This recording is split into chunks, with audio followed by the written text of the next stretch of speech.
अस्सलामुअलैकुम स्टूडेंट्स। बेट स्पार्कल के आज डे 6 लेक्चर में आप सबको खुशामदीद कहती हूँ। स्टूडेंट्स, आज हम लोग एंटी एपिलेप्टिक ड्रग्स को कंप्लीट करेंगे। जो बाकी ड्रग्स रह गई थी आज हम उनको कंप्लीट करेंगे। सबसे पहले जो यहाँ पर ड्रग मैंने मेंशन की हुई है दैट इज कार्बामाज़ेपाइन, जो कि सोडियम चैनल ब्लॉकर है। कल हम लोगों ने सोडियम चैनल ब्लॉकर में फेनिटोइन को जिक्र किया था, तो आज हम इसी सोडियम चैनल ब्लॉकर की दूसरी ड्रग यानी कि कार्बामाज़ेपाइन को डिस्कस करेंगे। यहाँ पर इसके सारे मैंने इंपॉर्टेंट हेडिंग्स मेंशन कर ली हैं। सबसे पहले अगर मैं इसकी बात करूँ मैकेनिज्म ऑफ एक्शन की, तो कार्बामाज़ेपाइन का मैकेनिज्म ऑफ एक्शन बिल्कुल सेम एज फेनिटोइन जैसा है। काइनेटिक्स भी बिल्कुल सेम है। यूजेस की अगर मैं बात करूँ, so we use carbamazepine in all partial seizures, generalised seizures, उसके अलावा उसको मेनिया और ट्राइजेमिनल न्यूरल्जिया में भी यूज करते हैं। ठीक है।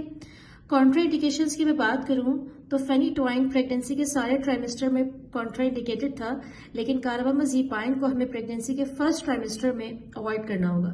इसके अलावा हम इसको लिवर और किडनी डिजीज में नहीं दे सकते, बोन मैरो डिप्रेशन में नहीं दे सकते और सीरियस ब्लड डिसऑर्डर्स में नहीं दे सकते। एडवर्स इफेक्ट्स की मैं बात करूं तो पहला इसका एडवर्स इफेक्ट है कि it causes comma, rashes, aplastic anaemia, liver toxicity, weight gain और हाइपोनेट्रीमिया।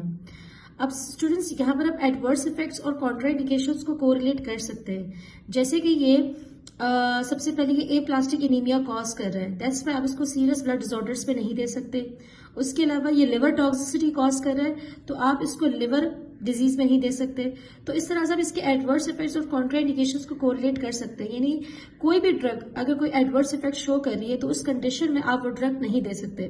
जैसे मैं यहाँ पर मैंने एग्जांपल दी, जैसे कि ये प्लास्टिक एनीमिया कॉज कर रहा है तो आप इसको सीरियस ब्लड डिसऑर्डर में नहीं दे सकते। लिवर टॉक्सिसिटी कॉज कर रहा है तो आप लिवर डिजीज में नहीं दे सकते। ठीक है स्टूडेंट्स, तो यहीं पे हमारा कार्बामाज़ेपाइन कंप्लीट होता है।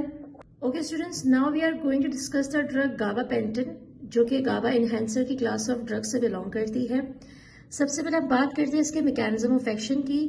ये गाबा एनालॉग है, बट ये गाबा रिसेप्टर्स पर डायरेक्टली एक्ट नहीं करता। ठीक है, इनडायरेक्टली एक्ट करता है। उसके अलावा ये कैल्शियम चैनल के साथ भी इंटरफेयर करता है। यूजेस की अगर मैं बात करूं तो इसको हम यूज करते हैं as a spasmolytic agent. Now what is mean by spasmolytic agent? आपको पता है कि जब मसल स्पासम्स होते हैं तो मसल स्पासम्स को रिलीव करने के लिए, उसके ट्रीटमेंट के लिए हम स्पेस्मोलाइटिक एजेंट यूज करते हैं ताकि हम स्पासम्स को कम कर सकें। तो हम इसको यूज करते हैं एज अ स्पेस्मोलाइटिक एजेंट इन स्पासम्स। उसके अलावा ये एडिशनल मेडिसिन के तौर पे भी यूज होता है for the partial scissors. Adjuvant का मतलब ही यही होता है जब आप किसी मेडिसिन को दूसरी मेडिसिन के साथ कंबाइन में देना, तो उस कॉम्बिनेशन ऑफ मेडिसिन को फॉर द ट्रीटमेंट पर्पज के हम उसको एडजुवेंट ड्रग कहते हैं। तो हम उसको यूज करते हैं as a adjuvant for partial seizures. उसके अलावा हम उसका यूज करते हैं न्यूरोपैथिक पेन में भी। एडवर्स इफेक्ट्स की मैं बात करूं, पहला एडवर्स इफेक्ट इसका है सोमनोलेंस। सोमनोलेंस का मतलब यह है कि जब आपको जरूरत से ज्यादा नींद आने लगे। सेकेंड एडवर्स इफेक्ट है ataxia. Ataxia means when you lose the control of voluntary movements. उसके बाद है हेडेक, डिजीनेस और निस्टैग्मस। निस्टैग्मस आपको मैंने कल के लेक्चर में बताया था, इसका मतलब है कि abnormal movement of the eyes, चाहे वो वर्टिकल हो, हॉरिजॉन्टल हो या किसी भी वे में हो। Okay students, now the last drugs which we are going to discuss is lamotrigine and topiramate. First हम डिस्कस करेंगे lamotrigine को।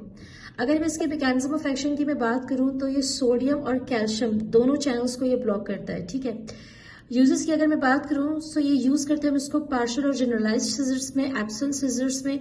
इसके अलावा it is also use in Lennox Gastaut syndrome. Now students, Lennox Gastaut syndrome क्या है? ये रेयर फॉर्म ऑफ एपिलेप्सी है जो कि बेसिकली चाइल्डहुड केसेस में ज्यादा होता है between 2 to 6 years of age में, और ये बहुत ही सिवियर फॉर्म ऑफ एपिलेप्सी होती है। तो इस सिंड्रोम में भी हम लेमोट्राइजाइन ड्रग को यूज कर सकते हैं। एडवर्स इफेक्ट्स की मैं बात करूं तो एडवर्स इफेक्ट्स इसके हैं एटेक्सिया, हेडेक और dizziness. Now the last drug is topiramate. Topiramate का मैकेनिज्म ऑफ एक्शन ये है कि ये गाबा इनहेंसर है, गाबा के साथ बाइंड होगा तो अगेन आपको पता है कि क्लोराइड चैनल की फ्रीक्वेंसी को इंक्रीज करेगा ताकि हाइपरपोलराइजेशन और इनहिबिशन कॉज हो। इसके अलावा ये सोडियम चैनल्स को भी ये ब्लॉक करता है। यूजेस इसके बिल्कुल सेम है एज लेमोट्राइजाइन। अगर मैं इसके एडवर्स इफेक्ट्स की मैं बात करूं तो पहला इसका एडवर्स इफेक्ट है ataxia, headache, dizziness, weight loss और सोमनोलेंस। यहीं पे स्टूडेंट्स हमारा एपिलेप्सी का टॉपिक कंप्लीट होता है। अब आपको मैं स्टूडेंट्स असाइनमेंट दूंगी जिसको आपको पता है कि उसकी सबमिशन आपने कमेंट सेक्शन में देनी है। ओके ओके स्टूडेंट्स, असाइनमेंट का पहला क्वेश्चन ये है कि आपने मुझे कोई भी दो यूजेस बताने हैं कार्बामाज़ेपाइन और टोपिरामेट ड्रग के।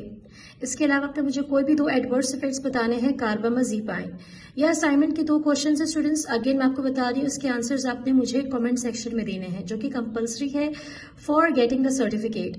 आज हमारा डे 6 का लेक्चर था, तो आज हमारे ये CNS का कोर्स कंप्लीट होता है। इंशाल्लाह कल आपका क्विज लिया जाएगा।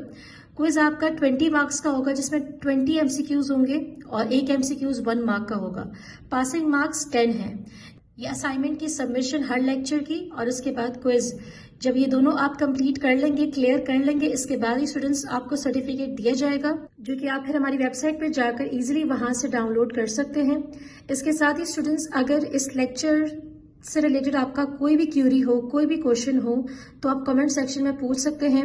और इसके साथ ही आज ये कोर्स एंड हो रहा है, तो आपने लाजमी हमारी वेबसाइट पर जाकर इस कोर्स से रिलेटेड आपने अपने रिव्यूज़ देने हैं। और वो रिव्यूज़ स्टूडेंट्स आपके बिल्कुल ऑनेस्ट रिव्यूज़ होने चाहिए कि आपको ये कोर्स कैसा लगा, या मज़ीद हम इस कोर्स में क्या इम्प्रूवमेंट कर सकते थे। इसके साथ ही स्टूडेंट्स, अल्लाह हाफिज़।